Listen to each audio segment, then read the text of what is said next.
TD, mais um episódio incrível esta semana e a gente vai falar sobre a importância de cultivar a leitura, o hábito da leitura. Particularmente, eu amo esse assunto e hoje a gente vai aqui nos desdobrarmos sobre a leitura. E olha, uma pesquisa inédita encomendada pela Câmara Brasileira do Livro sobre o panorama do consumo de livros no Brasil aponta que aproximadamente 25 milhões de consumidores de livro, levando isso em consideração a parte física dos exemplares.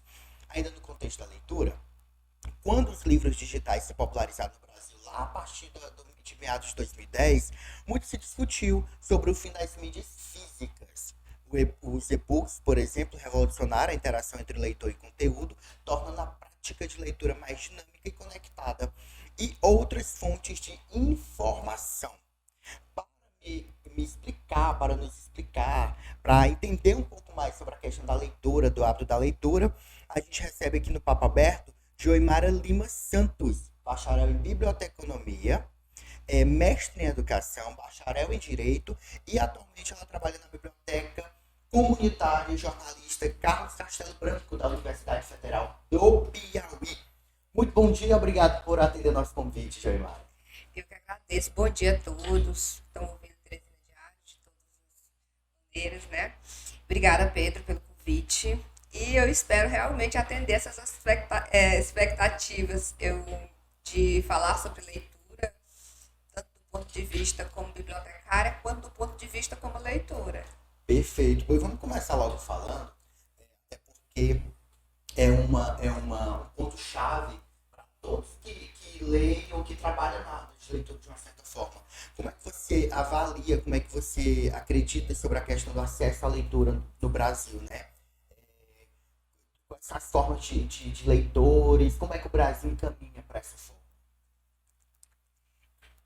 Pedro, a discussão sobre leitura no Brasil é uma discussão muito recorrente. É uma discussão que a gente praticamente você vê essa pesquisa aí da Câmara Brasileira do Livro, a gente tem uma pesquisa, sempre sai da Retratos da Leitura no Brasil, são leituras que são pesquisas que tentam fazer esse mapeamento no Brasil. Infelizmente, essas pesquisas elas sempre caem naquela questão de que deveríamos ler mais. Nós somos um dos países que menos lê, infelizmente. E aí a gente coloca como mudar esse cenário, como mudar esse painel.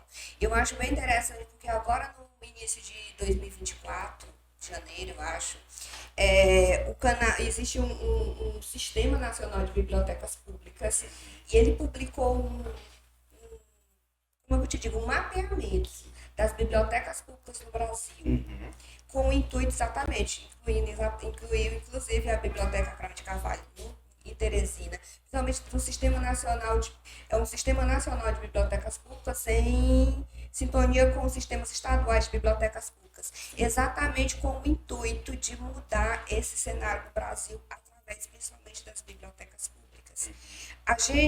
Eu, por exemplo, sou bibliotecária numa biblioteca universitária. A gente recebe já o aluno no nível de ensino superior, mas a gente tem uma gama de bibliotecas infantis, antes das bibliotecas infantis ainda, que eles chamam de bebetecas, que são as bibliotecas voltadas para o público mesmo, um nenezinho que está ali na creche.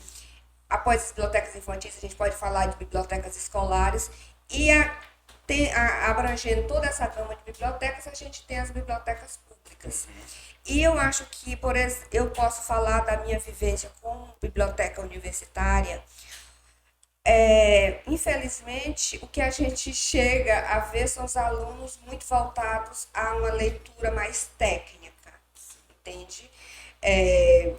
Também acho que eu deveria também ter um acervo maior de livros literários, mas esse hábito de leitura, infelizmente, se ele pode ser criado na vida adulta, obviamente, hábito a gente cria a qualquer momento da vida. Mas eu acho que a gente ainda precisa muito trabalhar como sociedade na criação de um hábito literário, na criação de um hábito de leitura desde o início, de bibliotecas infantis, bibliotecas escolares.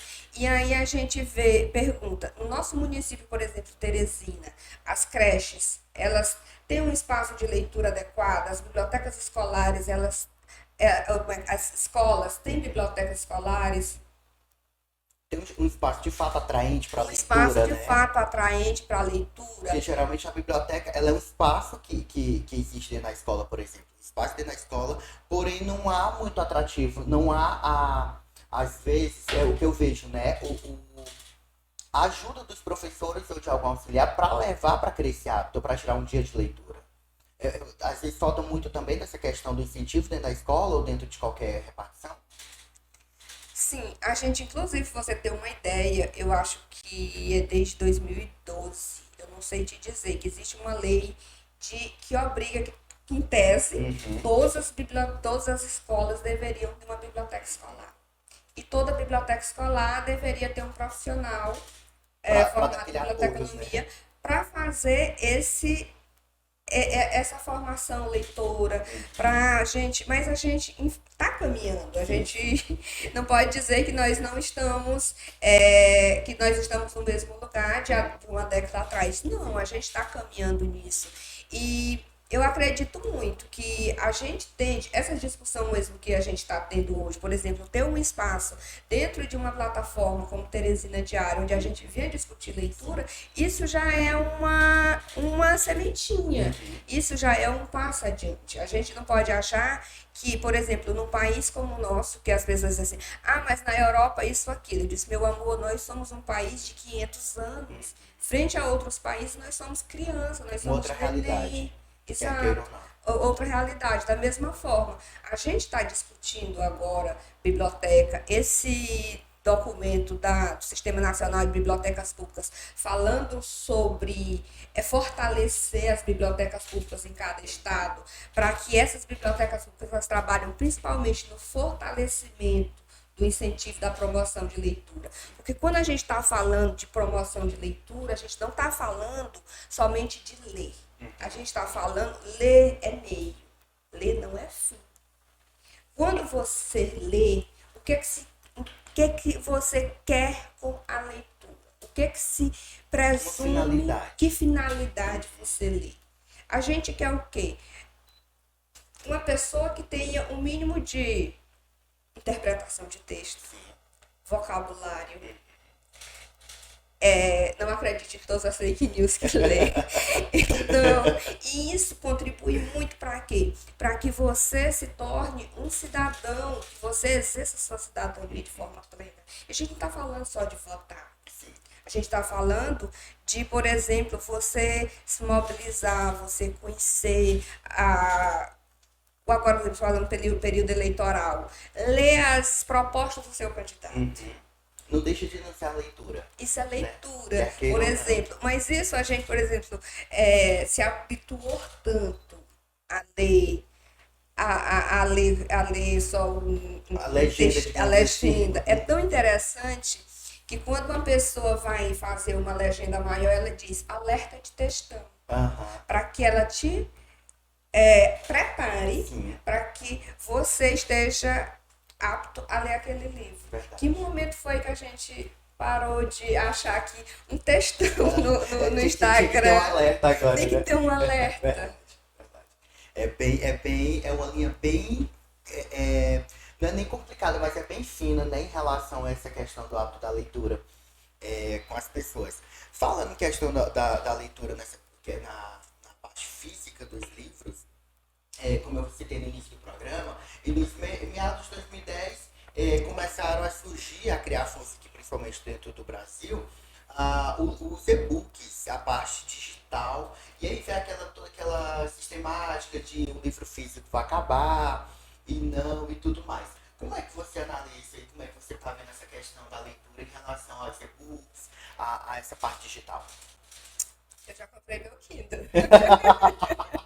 Inclusive tá. Eu amo de coração meu Kindle. E Pedro, é assim. Eu não sei se por minha geração, se é uma geração muito híbrida. Nós somos de uma geração que nós não nascemos no meio digital. Assim.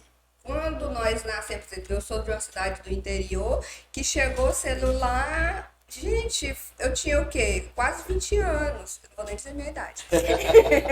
Então, é uma coisa que a gente não se acostumou, a gente não tinha. A gente não cresceu nesse meio digital. Eu eu flutuo muito na hibridez. Eu tenho o meu Kindle, eu leio muito em PDF, eu leio no celular, eu leio no meu notebook, mas eu amo livro em papel. Não perdeu o hábito nem a Não, não, prática. eu amo livro em papel, eu gosto do cheiro do livro, do aconchego daquela questão mesmo de você pegar o material, Sentir de de fato. sentir. E eu acho interessante porque você falar o fim do livro físico. Eu não acredito no fim do livro físico. Eu acredito que a gente, como ser humano, vai fazer essa fluidez entre essas várias formas de leitura. E eu até falei outro dia sobre a questão, por exemplo, quando você vê uma criança aprendendo a ler, ela não lê em livro digital. Ela aprende a ler Verdade. como? No, no, no livro No físico livro mesmo. físico. Ela precisa de um livro com Pra textura, ela pegar, precisa pra sentir, sentir. né? Exatamente. Então, por exemplo, se você for olhar hoje, se você for numa escola, hoje as crianças estão aprendendo a ler dessa forma. Mesmo que elas tenham depois um tablet, elas recebam as tarefas ali, mas elas estão ali Primeiro começando. O contato, primeiro né? contato se dá no livro físico. E a gente está falando realmente de um mundo que não é o mundo nosso. Nós somos um país extremamente desigual. Eu não lembro o ano agora, que eu fazia parte de um projeto de voluntários que a gente construiu uma biblioteca na zona rural de Miguel Alves. E faz pouco tempo, eu acho que foi antes da pandemia, 2021, que a gente inaugurou. E para você ter ideia, para aquelas crianças, livro físico é luxo. Ficar encantadas, né? Encantadas com aquilo dali, é Pegar. uma biblioteca que a gente criou através de doação. Então, a gente tem que falar, quando a gente fala o fim do livro físico, a gente está falando de quem? De um aluno que estuda no colégio Zona Leste de Teresina? Ou a gente está falando de uma escola que não tem nenhum livro físico? Que é a realidade Que a de muitos, realidade, né? então, nós somos Brasis muito diferentes. E dentro de Teresina você vê isso. Então, eu não acredito. Eu não acredito por a gente estar criando gerações que começam a interagir já com o livro físico no hábito de leitura e também porque a gente vive mundos muito diferentes. Verdade. E, ó, e ainda falando sobre essa questão do livro físico, do livro digital, no ano passado algumas livrarias conceituadas, renomadas, chegaram até a falar que iam fechar as portas. Isso representa que advento? Começar a vender só pela internet, começar a explorar essa parte digital. Como é que você olha essa questão dessas bibliotecas, ou dessas livrarias sendo fechadas? Triste. Gente, eu amo a leitura. Mesmo que eu não vá comprar um livro, eu entro no shopping da leitura, respirar o ambiente é muito gostoso. Há um Entrar cheiro numa, particular dele, entrar numa né? livraria, folhear livros. Quando eu estudava em Assim, Teresina e eu aham. dava aula ali na Zona Leste, aí tinha uma livraria ali no shopping. Todo dia Sim. eu passava por lá e lia 5 páginas do livro, eu terminava de ler. Ou uma estratégia para poder você ler o livro que você não tem em casa. Pô, Não tem dinheiro pra pô, comprar na aí, época. pô, gostei, Dava gostei. certo. Era muita cara de pau, né? E não comprava um cafezinho.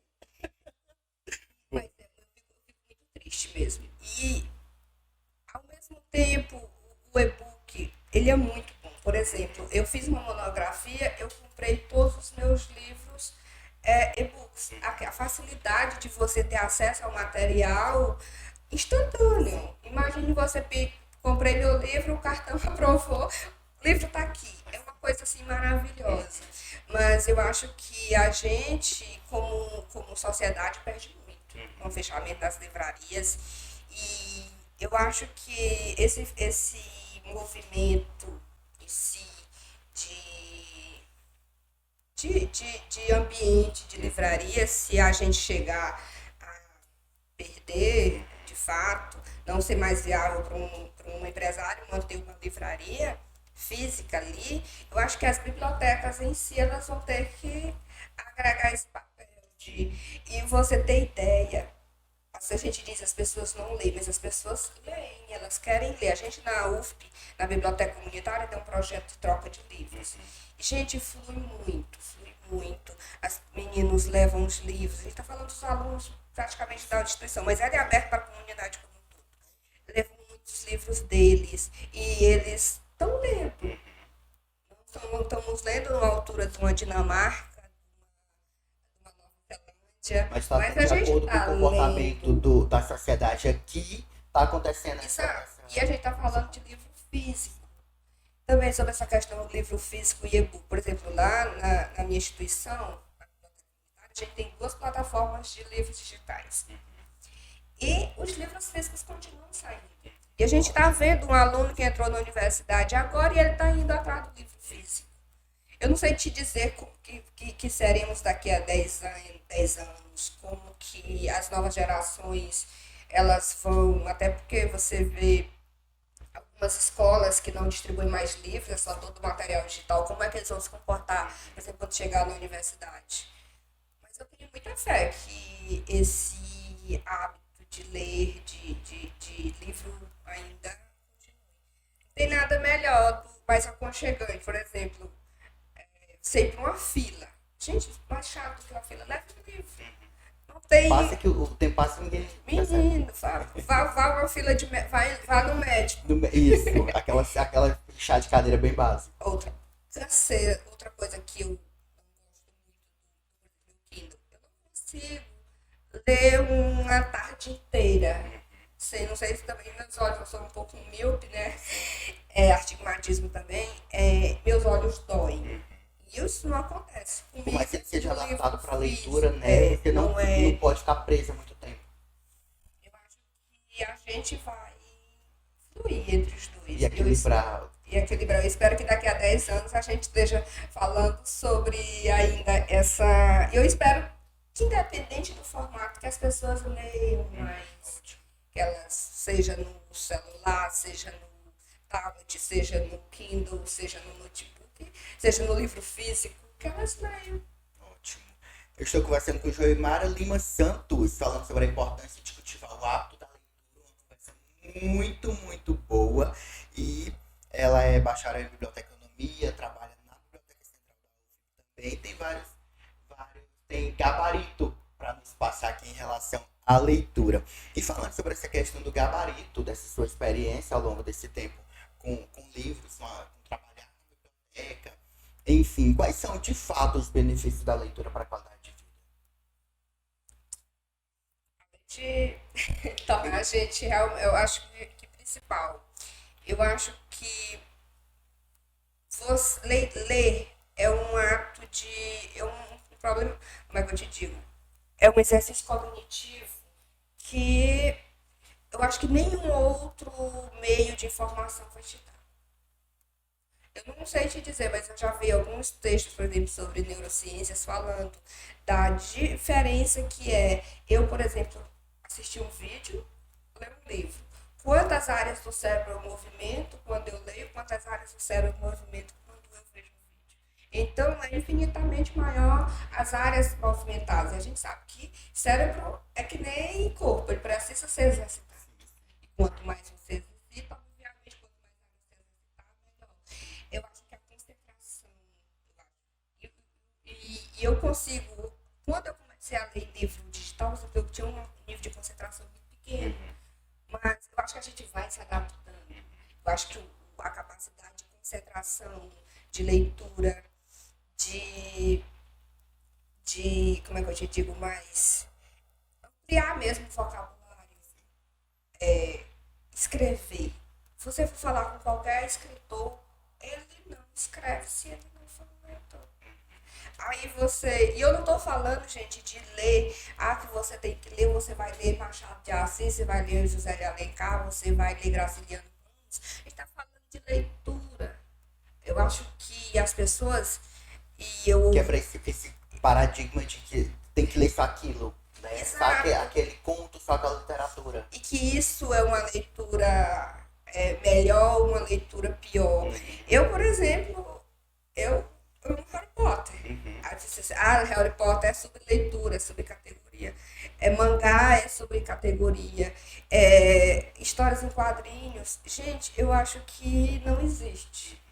Dentro da biblioteconomia, a gente tem um filósofo chamado Ranganatha, que ele fala muito da questão de que para cada leitor tem um seu livro, que para cada livro tem um seu leitor.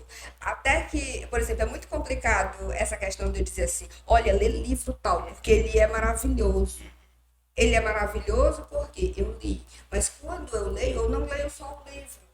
Eu leio a minha vivência, tudo aquilo que eu vivi, as minhas experiências com outras leituras, as minhas experiências com o filme, com o cotidiano, tudo aquilo dali, Todos os seus aspectos pessoais, eles se envolvem na leitura. Exatamente isso, Pedro. Então, por exemplo, eu te digo, ler a biografia da Viola Davis é maravilhosa. A maior parte das pessoas que eu já indiquei concordaram comigo. Mas eu não posso te dizer que realmente você vai saber. Por quê? Porque leitura é pessoal. Certo? Existe realmente aqueles livros que a gente diz assim, olha, realmente, mas eu acredito muito que leitura é uma coisa tão interessante que à medida que você vai lendo, você vai conhecendo, aquilo dali não te basta mais, você precisa e aumentando o nível. E aumentando o nível. É que nem academia. Você chega vai um período que você aumentando, opa, que já me supriu. Exato. Eu acredito muito nisso, que você vai realmente melhorando, vai lendo outras obras. Agora, pegar, por exemplo, uma pessoa que não tem hábito de leitura e jogar ela para ler Machado de Assis, ele vai odiar. É, verdade. Ele vai odiar. E aí diz assim, não, eu não gosto de ler. Talvez você não começou pela obra ali que ele pegou. Ali. Por exemplo, meu sobrinho, tem um sobrinho de 17 anos, que a gente vai na leitura, por exemplo, ele é mangá. Gente, ele ama aquilo dali. E eu olho, eu folheio, e tipo, aquilo dali não é leitura. Não faz parte do meu mundo. Não faz parte do meu mundo. Ele ama literatura japonesa, aqueles livros que a gente começa de ler de frente para trás. E aí eu já peguei, eu já comecei, eu digo, não. Realmente, eu amo ler, mas eu não gosto desse tipo de leitura. Já para ele é o supra-sumo. Você tá me entendendo? E aí eu acho muito isso. Eu acho que a gente tem muitos autores muito bons no Brasil, tanto de clássicos, tanto de leituras de autores recentes. E também, quando a gente fala disso, a gente está falando também, por exemplo, na biblioteca pública, que infelizmente o preço do livro ainda, a gente falar, por exemplo, um livro de 70, 80 reais. Não é acessível para a Não é maioria. acessível à cesta básica. Tem esse viés, a questão do valor do exemplar. Exato, então por isso que a gente bate tanto no fortalecimento de bibliotecas públicas, questão de ambiente, de leitura, ter um ambiente aconchegante, ter uma literatura atualizada para os jovens, porque se eu chegar numa jovem de 16, 17 anos e digo, vai ler Machado de Assis, de Alencar, sem ele ter começado de Maurício de Souza, de Mangá, Dessa parte mais. Eu acho que complica um pouco você já chegar nesse ponto, mas a gente tem que começar de alguma forma, né? Ter esse hábito de alguma forma. Perfeito. Estamos falando sobre a importância do cultivo da leitura. E falando em leitura, em um espaço que a gente já citou aqui muito na nossa entrevista, falando aqui com a Joimara Lima Santos, essa semana foi comemorado o Dia do Bibliotecário, o Dia do Bibliotecário mesmo. E aí eu gostaria de saber como é a rotina do bibliotecário. O povo acha que o bibliotecário vai pra lá só pra ler ou arrumar um livro, mas não, gente. A história é outra. Conta pra gente, Giovana. Era meu sonho. Quando eu comecei o curso, eu achava. Eu comecei o curso por isso. Eu achei que eu ia só ler. Só ler. Oh, meu Deus. Expectativa, realidade. Mas, assim, eu agradeço aí. Gente, quero dar parabéns a todos os meus colegas bibliotecários de Teresina, do Piauí. Eu me formei aqui na UESP, nós somos um curso novo, para ter ideia, agora em 2023, que nós completamos 20 anos de curso de biblioteconomia do Piauí. Então, frente a outros, é criança, agora que saímos da adolescência, na adolescência tardia ainda. E na biblioteca que eu trabalho, a gente só trabalha. Literalmente. Literalmente, não dá tempo ler um livro no horário de expediente, gente. Infelizmente. A expectativa era ler um livro, a realidade é só trabalho. É só trabalho.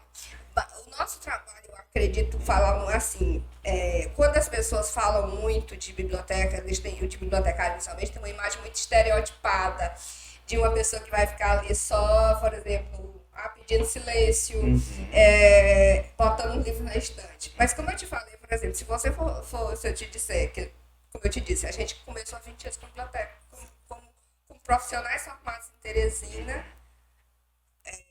Piauí, de maneira geral.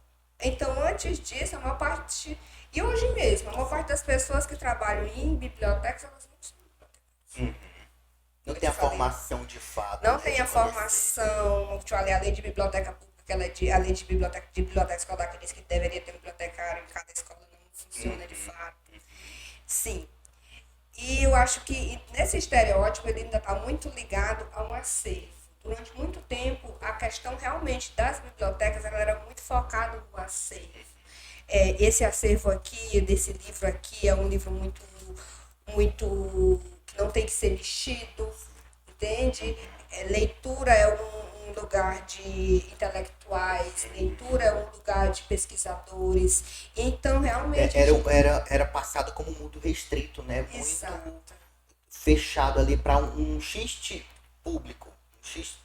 E aí, realmente, você é aquele que entrava lá querendo fazer um barulhinho a mais. Mas eu acredito, a gente mudou muito como biblioteca. Hoje, para você dizer, o nosso direcionamento como biblioteca é a pessoa. A pessoa que utiliza o serviço da biblioteca.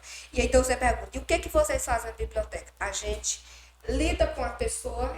A gente, eu digo a pessoa porque nós usamos muito o termo usuário de biblioteca. No caso, a gente lida com o usuário no dia a dia, a gente planeja, a gente executa. Então, todas as nossas atividades dentro de uma biblioteca, da biblioteca que eu trabalho, do sistema que eu trabalho, é voltada para o usuário. Então, eu estou aqui dando uma orientação para você sobre uma pesquisa, eu estou lhe orientando, por exemplo, você vai fazer seu TCC, quais são as bases de dados que você deveria utilizar, que gerenciadores de referência seria mais interessante, estou falando da biblioteca universitária. E, ao mesmo tempo, a gente está aqui planejando atividades. Por exemplo, nós na UFP nós temos um canal no YouTube. Então, a gente planeja o que vai ser de webinar, quem você vai convidar. Ao mesmo tempo, você está planejando a aquisição de material, nós temos que adquirir base tal, nós temos que o processo tal está voltando. Então, é um processo muito de gestão combinado com atendimento. Mas que, no final, você traga a esse usuário a satisfação da necessidade informacional dele. Ter atendido o pedido dele, né? Ter atendido a um pedido dele. E nós trabalhamos... Desde antes da pandemia, por exemplo, a gente tem um direct no Instagram, que ele é um canal de atendimento. A gente tem um WhatsApp, que é um canal de atendimento. A gente tem um e-mail, a gente tem a pessoa que vai na biblioteca, que faz um atendimento físico. A gente tem as nossas palestras. Então, tudo isso é o dia a dia. Então, claro que para cada tipo de biblioteca, esse tipo de atividade vai mudando. Vai mudando. Não é padrão. Exato. Para a gente, como biblioteca universitária, é isso. Preparar para receber o MEC, atender o usuário aqui. E é uma questão mesmo. Temos os trabalhos aqui de curto, de médio, de longo prazo, mas sempre trabalhando em função desse usuário. E o interessante é que nós, por exemplo, somos uma biblioteca comunitária. Nós não atendemos apenas um aluno da UFP. Você chegar, por exemplo, eu sou aluno da Universidade X, a gente vai lhe atender da mesma forma. Os nossos serviços, por exemplo, a gente tem um espaço de acesso à internet, que ele é aberto ao público de maneira geral. Quando eu estou falando de público de maneira geral, é qualquer pessoa que queira, que precise acessar, que não tenham condições de acessar a internet de casa ou de onde esteja, pode ir na biblioteca acessar os espaços que a gente tem para atender a alunos com deficiência. Ele também não é exclusivo da UFP. Então, a gente é uma biblioteca comunitária, uma biblioteca pública que faz esse papel de atender a comunidade como um todo e não apenas os alunos da instituição. Então, a gente é o dia todo trabalhando. Perfeito, tá? E agora a gente conhece de fato quem tinha dúvidas ou quem tinha algum pré-pensamento em relação com a minha rotina de bibliotecário, já está sabendo ali especial da Central da UFP. E falando, só para encerrar aqui a questão sobre a biblioteca da UFP, passa para a gente o contato do WhatsApp e o Instagram também, para caso queiram alguma informação, conhecer ou esclarecer alguma dúvida, por favor. O nosso Instagram é @bccbufp. É um Instagram de informacionar, gente, todas as informações de maneira geral sobre o funcionamento da biblioteca, do sistema de bibliotecas, a gente coloca lá. Nós temos também um canal no YouTube, que não lhe falei, nós somos youtubers. Ótimo, perfeito. Aí, detalhe. Expandindo a barreira do acervo bibliotecário. Exato. E o engraçado é que a gente diz assim, a gente é tudo lá, a gente faz a programação, aqui você conta com o técnico, lá nós somos nossos próprios técnicos, nós que botamos no ar, tudo a gente aprendeu ali fazendo. No dia a dia. No dia a dia. Nosso canal Biblioteca Comunitária UFP, então, para quem tem interesse sobre a informação científica de maneira geral, a gente é um canal muito bom, a gente procura muito trazer as informações de uma forma mais didática, mais para o iniciante mesmo. Lá não é para aquela pessoa que diga, eu quero já está tipo assim, num doutorado, num pós-doutorado. A gente por quê? Porque o nosso público maior é da graduação. Então, por exemplo, a gente vai falar de currículo Lattes. É tu que começar dizendo como é que abre, como é que você cria, tudo ali no beabazinho. É bem interessante. Ótimo. E o nosso WhatsApp é o 86 32 37 17 71. Ele é o tempo todo. Pronto. E o engraçado é que a gente atende a comunidade da UFP como um todo. Assim, aluno de Floriano, ele quer uma informação. Então, em biblioteca é muito isso. Para tu ter uma ideia, dá uma informação geral. E é nossa função como biblioteca dessa resposta informacional. Porque o aluno que chega ali, ele não quer apenas, por exemplo, eu não quero fazer um levantamento bibliográfico sobre o meu TCC. Às vezes ele quer saber como é que ele faz a matrícula no curso dele, como é que ele usa o SIGA. Então são coisas instruções, né? São coisas muito pontuais, mas que a biblioteca, a gente está lá, pelo menos tentando, e quando a gente não sabe, a gente vai atrás. Ótimo. É fato que a gente não deixa a pessoa no vácuo. Perfeito. Joemara Lima Santos, ela que é bacharel em biblioteconomia, está falando aqui com a gente sobre a leitura, esses hábitos e a importância da leitura e também um pouquinho sobre a rotina do bibliotecário. E olha, Joemara, para finalizar aqui, a gente tem um bate-papo muito rápido. Eu quero saber de você um livro. Ciranda de Pedra. Ciranda de Pedra. Assim. Pode explicar, tá? Gente, esse livro é da Lígia Fagundes Teles. Engraçado que ela não é uma das minhas autoras prediletas, mas eu amo esse livro. Eu acho que não é um livro, é um livro muito psicológico. E eu amo, assim, eu li, porque até a gente muita questão.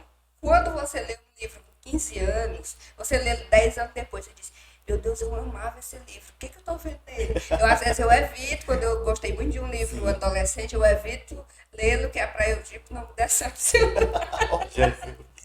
Mas Ciranda de Pedra eu já li em todas as fases da minha vida, eu amo. Tá de cabeceira, praticamente. Eu gosto muito dele. Mas nem todo mundo que eu indico gosta. Desafio, indicar e gostar. Mas no livro que eu falo, você falou um livro que eu indicaria atualmente, como eu falei, a biografia da Viola Davis, eu acho que é maravilhoso. Eu terminei de ler a série da N, que Sim. tem no coisa, eu li o livro completo, muito bom também, cara, é sério. De fato, viaja na leitura. Eu acho que nós, eu também tô falando a partir da minha realidade, né? Eu acho que dá pra você ler pelo menos um livro por mês. Dá pra. Programando dá certo. Dá, moço. Se você sair do Instagram pelo menos 30 minutos por dia. Já vale alguns capítulos ali. Então, Ótimo. Uma frase marcante de um livro. faço marcante de. Eita. Não sei te dizer assim uma frase marcante, mas eu posso te dizer um personagem que eu gosto muito. É de Montante, do Conde de Monte Cristo. Pronto. Por quê? Porque ele, cara, imagina que tu tá ali na prisão, injustamente, e você simplesmente refaz tua vida. Ele leu muito. Eu li esse livro há muitos anos atrás, mas ele ficou muito pra mim como um exemplo de disciplina. Acho Ótimo. Uma autora ou um autor? um autor ou um autor. É difícil essa daí. É porque mas assim, tá muito volúvel. Não é que eu seja eu tenho uma leitura muito eclética. Muito eclética. Mas eu amo muito Jorge Amado. É muito raro, assim, você ler um livro do Jorge Amado que você não goste. Então, Jorge Amado, você. E você, por exemplo, eu indiquei pro meu sobrinho, ele amou Jorge Amado, e ele é um clássico da literatura brasileira, e que você simplesmente. Eu consigo citar 5, 6 livros do Jorge Amado aqui de boa, que você pode ler, que é impossível não gostar. Então, eu acho que, na verdade, o autor que eu mais tenho livros que eu gosto é do Jorge Amado. E às vezes eu tenho um outro que eu gosto aqui. De fato, Jorge é amado por você. Mas Jorge Amado. E para finalizar, trabalhar com o universo dos livros é Realização. Aí foi rápido. Eu acho que eu estou exatamente onde eu queria estar. E quando eu saí lá da minha cidade, lá no interior do Maranhão, eu vim fazer biblioteconomia. E quando eu saí, terminei o curso, que eu consegui logo entrar numa instituição para trabalhar como bibliotecária. Então, eu acho que é como eu te digo, é uma realização. Eu vim fazer isso, eu estou conseguindo fazer tudo o que eu sou, que eu tenho do ponto de vista físico, do ponto de vista material, do ponto de vista como ser humano, eu construí a partir da minha profissão. Então, esses dias foi tão interessante que a gente estava fazendo um painel sobre por que eu escolhi biblioteconomia. E eu coloquei uma frase lá, que a Larissa disse assim, tipo assim, não tira, é porque era a questão da identidade. Eu hoje já não consigo te dizer. Eu sou bibliotecária, eu sou pessoa, muito do que eu tenho, eu sou uma pessoa muito, muito metódica. Acho que quem me conhece sabe. Eu sou muito metódica, muitos hábitos que eu tenho, eu adquiri com a minha profissão, e muito da minha profissão também eu coloco o que eu sou. Então, eu posso dizer que é isso, acho que é a realização e essa realização no sentido principalmente de estar tentando aprender todos os dias, porque a gente, como a biblioteconomia, como eu te falei, a gente mudou muito nesse contexto de acervo para o usuário, mas mudou também muito com as tecnologias. Então, todos os dias você um desafio. é um desafio novo.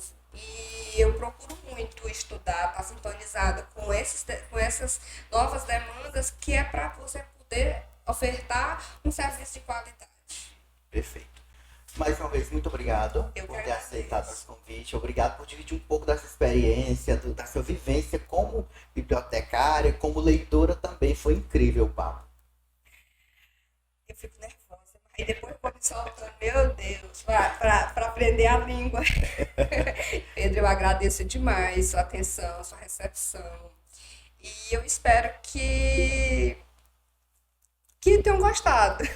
E eu estou à disposição dentro da biblioteca da UFP. Acho que a gente realmente, eu não estou falando só como bibliotecária, na verdade. Eu falo da gente como um todo, você é jornalista, uma pessoa de qualquer outra profissão, a gente saber disso como sociedade civil, que o fortalecimento das bibliotecas é um fortalecimento nosso como sociedade. De modo geral. É, gente, você, por exemplo, chegar em Teresina, por exemplo, e colocar a biblioteca pública ali na Praça do Fripisa como um centro de visitas. Você vai em outros locais, em outros países, todo mundo visita as bibliotecas. Eu acredito que no Brasil a gente tem que dar esse valor e também transformar para além tô falando, quando a gente está falando de valor social, principalmente não está falando somente da biblioteca como um local de empréstimo de material, mas de prestação de serviço. E como eu te falei no início, só fazendo uma recapitulação, esse trabalho do Sistema Nacional de Bibliotecas Públicas, com o Ministério da Cultura, eu acredito que vem muito para fortalecer isso. E o fortalecimento da biblioteca pública, principalmente, ele significa o fortalecimento das outras bibliotecas como um todo, e principalmente a nossa, acho que a palavra evolução, não gostaria de usar essa palavra, não está surgindo outra, como sociedade mesmo. Perfeito. Obrigada, obrigada, Eu obrigada. que agradeço. E olha, antes de terminar nosso papo, eu quero te convidar para seguir nossa rede social, @portal Teresina Diário Underline. Também se inscrever no nosso canal no YouTube, os nossos videocasts estão lá todos disponíveis, e também pelo Spotify, ou na plataforma de áudio da sua preferência, você tem o Papo Aberto TD, tá bom? Esse episódio, muitos outros você encontra por lá. Hoje tivemos aqui o grato prazer de falar sobre a leitura, e aí a gente volta na próxima semana com um novo assunto.